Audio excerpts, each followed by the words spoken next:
Hey everybody, it's Paul back with EpicTCG. Got a different kind of video here for you today. We're going to do another couch side chat. Wore a shirt that did not blend in with the couch today. But the last time we did this, I was wearing a shirt that was almost the same color as the couch. I noticed when I was editing the video that, and a couple people called me out in the comments on it. Thought that was kind of funny. It was like couch camo. So wearing the Guns N' Roses shirt today, one of my favorite bands. Okay, quick update on what's happening here. I do have another Ultimate Masters opening for you, which you'll probably see sometime this week or this coming week. We're going to do a couple of topical videos as well, and I have Masters 25 on order. I placed the order today. Hopefully I'll get it, I don't know how they're shipping it, but probably get it in about a week, and I'm going to start doing some videos of that. Still also looking at a couple other things to open up that I think would be fun, but also have a decent expected value. So just kind of letting you know what's going on. And I'll give you more updates as that picture becomes a little bit clearer. So anyway, today's topic is going to be based on a lot of comments that I've gotten about, of course, we've been opening up a lot of Ultimate Masters, so people have been commenting on, especially on the bad boxes. I think it's funny how many comments I get on the bad boxes, like, oh, this is stupid, this is just like gambling, this is, you made a bad financial decision.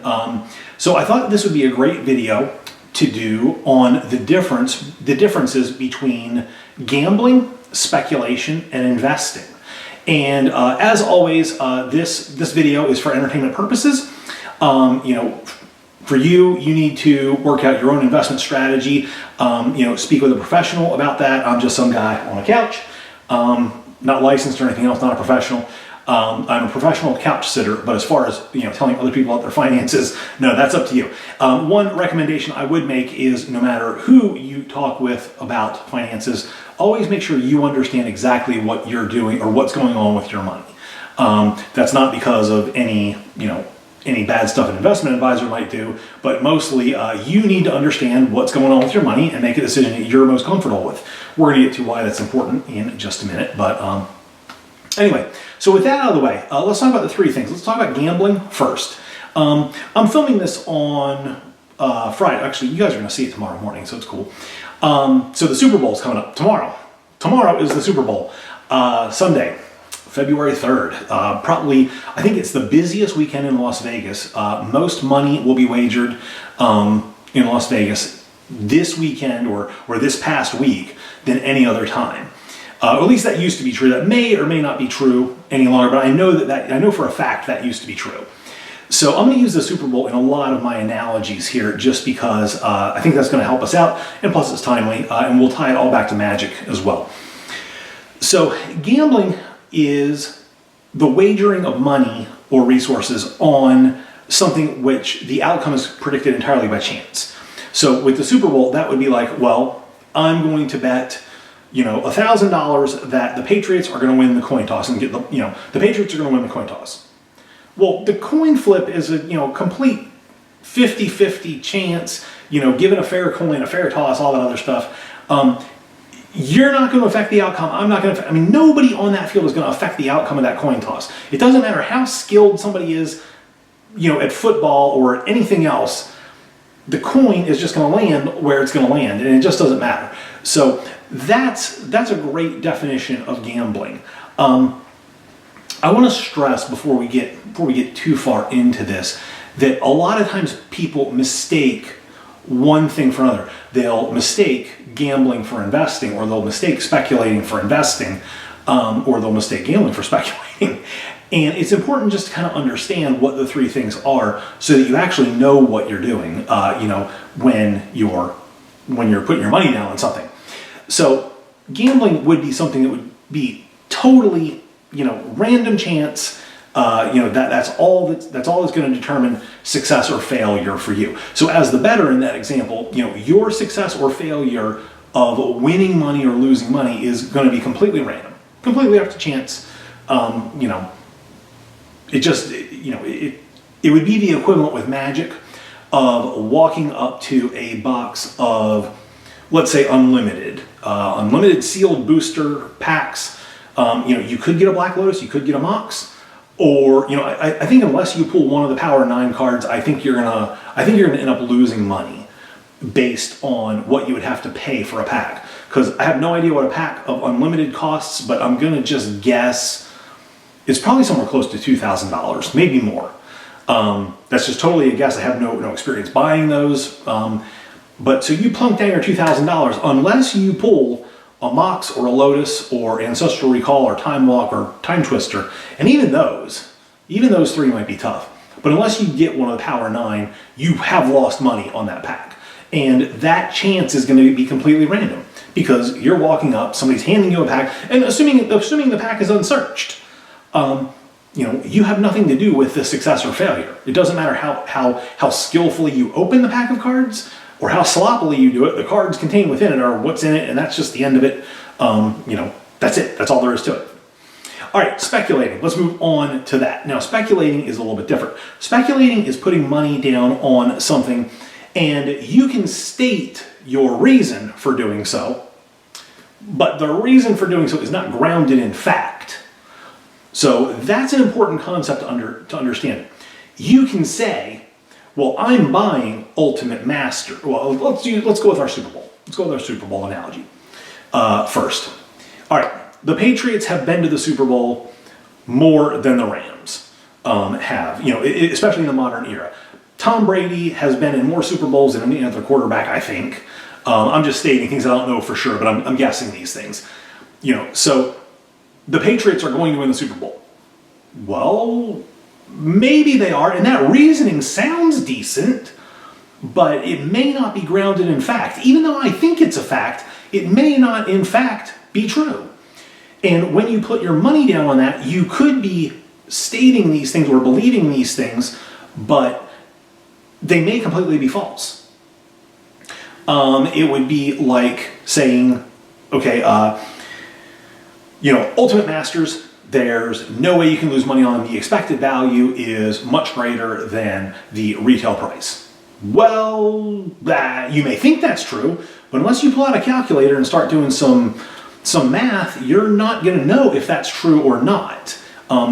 It might be, this is a classic example of people seeing, like people open things on YouTube, getting excited about it, or seeing a show like Gold Rush, great show, I think it's a fun show, from the History Channel, and being like, oh man, check these guys out, they're putting everything on the line, they're going out to Alaska, and they're digging up gold, and they made $1 million at the end of the season.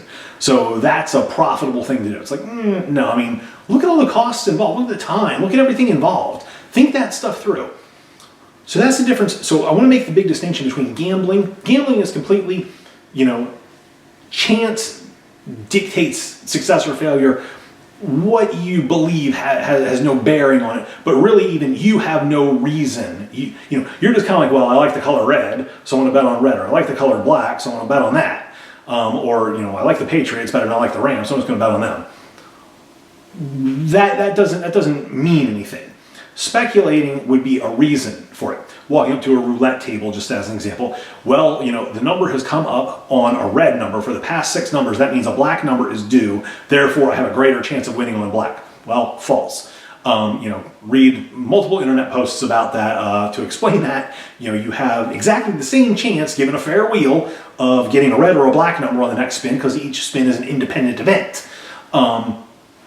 But that would be an example of speculating. You are placing your wager based on something that you think is fact. In fact, it's false. But the opposite could be true. You could be speculating, and you could be in fact correct in your theory about something. But basically, it's just a theory.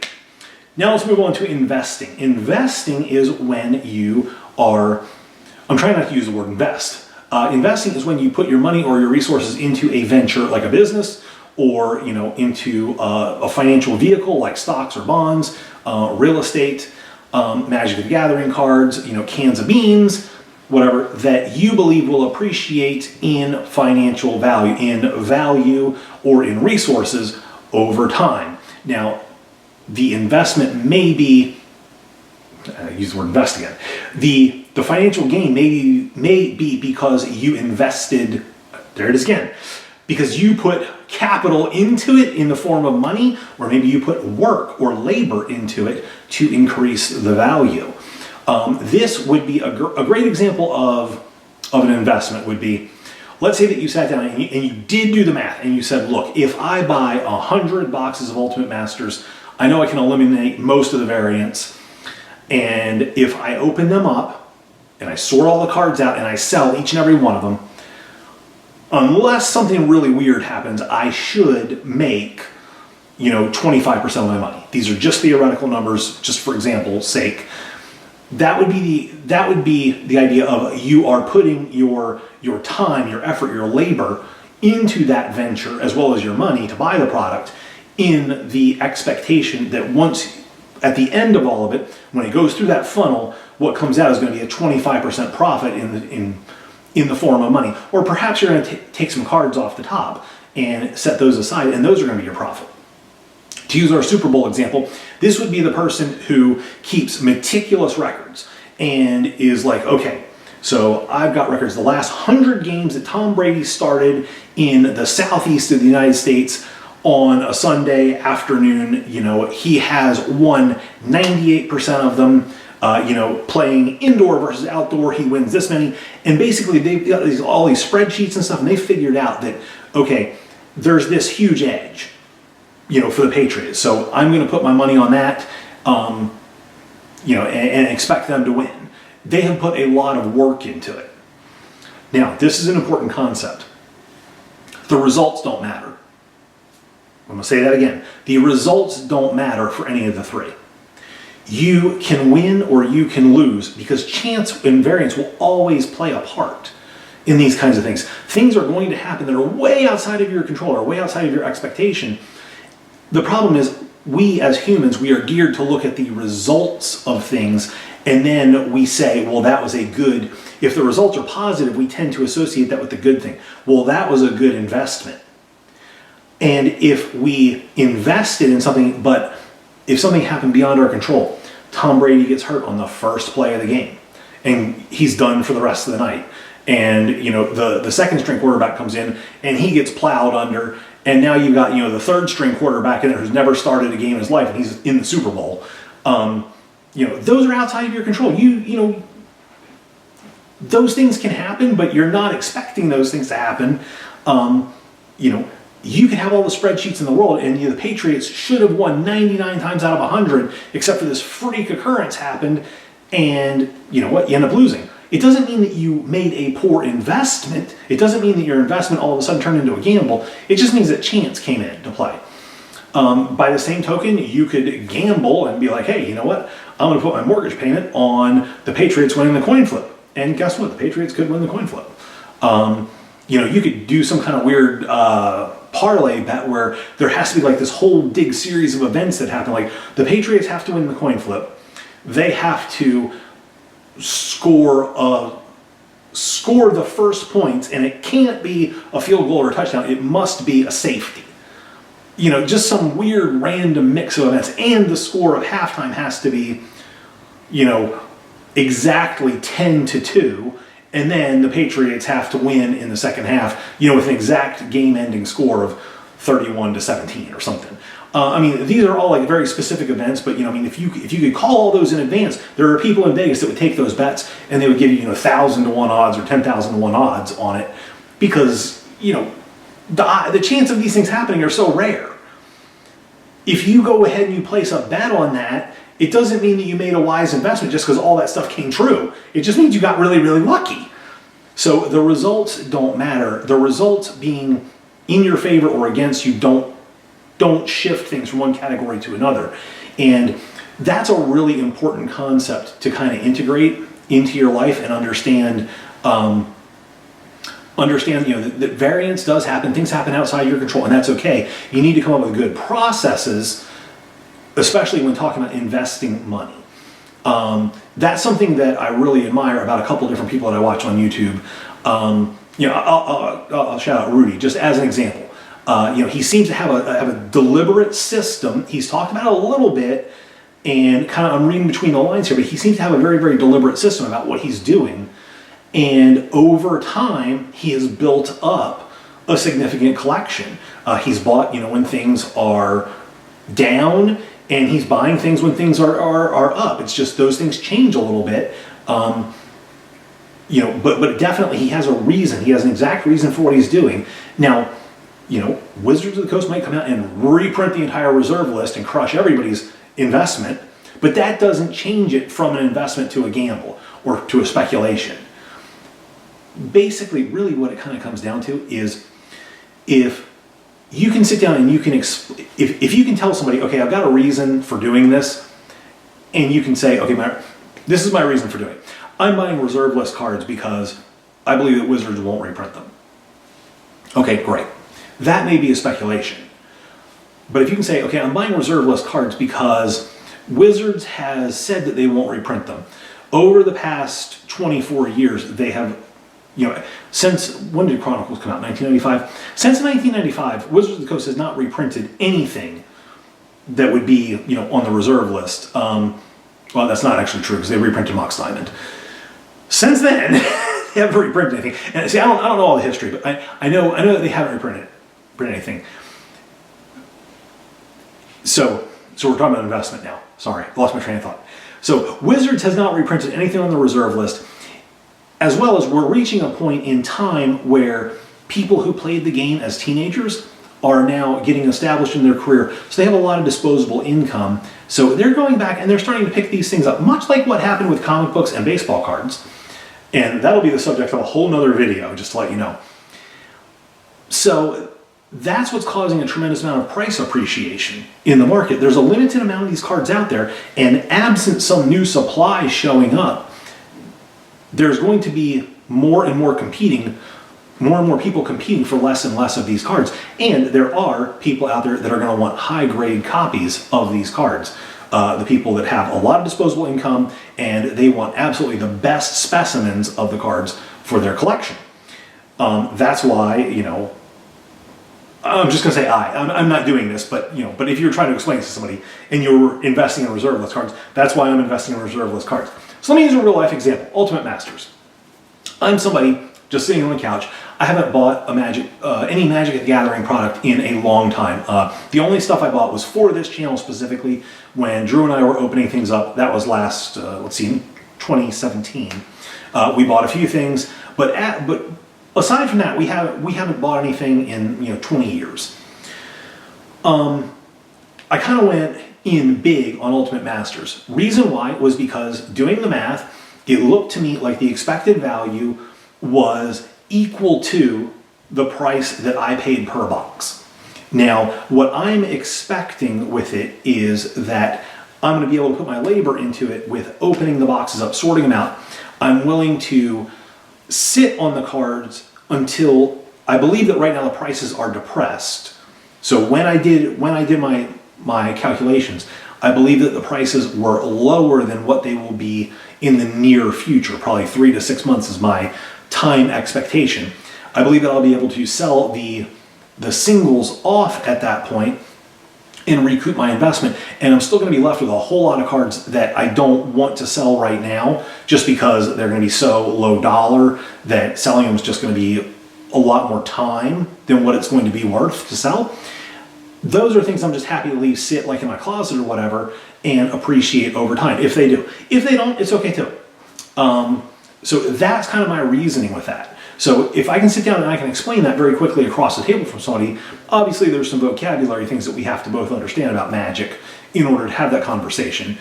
But that's kind of the idea. That's basically what a person like Warren Buffett is able to do with stocks. They're able to say, okay, I've crunched the numbers with Coca-Cola. People are, in my theory, people are not going to stop drinking Coca-Cola. It's the #1 soft drink sold in the world, as well as they have all kinds of other stuff that they sell.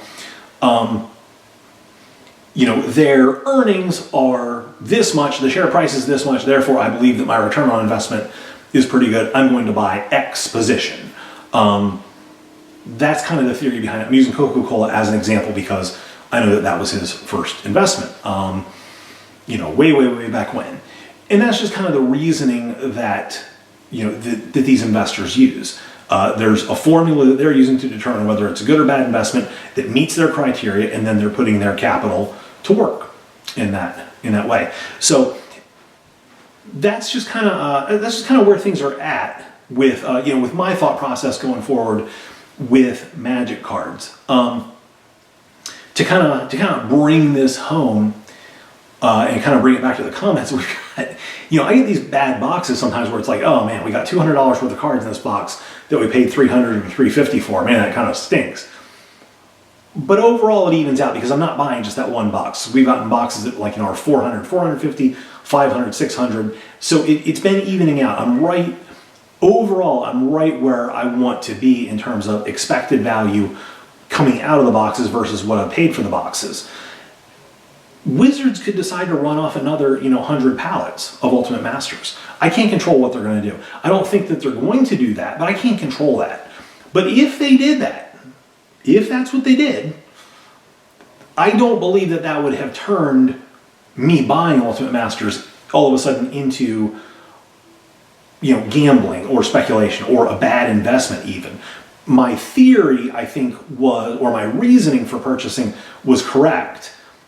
Just things happened outside of my control, which I do have to take into account for future, investments. But if Ultimate Masters went to complete zero, it would really, really stink for a whole lot of people, not just me. There's a lot of stores out there that have a whole lot more than I do, so I'm kind of a small fish in that. But it would represent a big hit, but it would be okay. And that's another important thing with investing is typically people who invest, they're investing a portion of what they have.